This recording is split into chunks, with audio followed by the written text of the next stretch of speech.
साल 2011 में ओसामा और साल 2022 में जवाहिरी।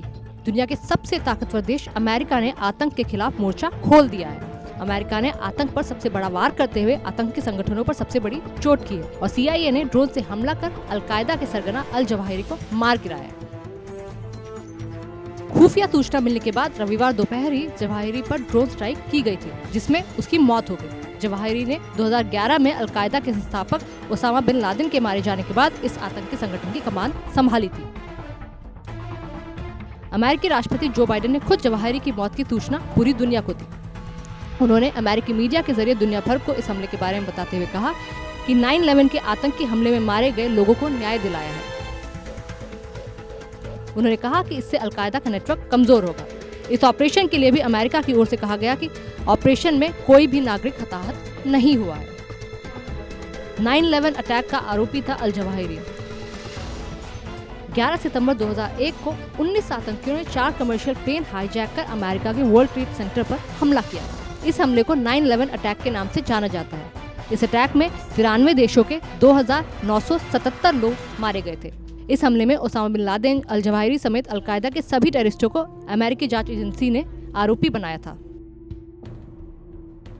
अल जवाहिरी का जन्म 19 जून 1951 को मिस्र के एक संपन्न परिवार में हुआ था। अरबी और फ्रेंच बोलने वाला जवाहिरी पेशे से सर्जन था। 14 साल की उम्र में वो मुस्लिम ब्रदरहुड का सदस्य बन गया था। 1978 में उसने काहिरा विश्वविद्यालय के दर्शन शास्त्र की छात्रा अजा नोवारी से शादी की थी। कॉन्टिनेंटल होटल में हुई इस शादी ने उस समय के उदारवादी काहिरा में सबका ध्यान खींचा, क्योंकि शादी में पुरुषों को महिलाओं से अलग कर दिया गया था।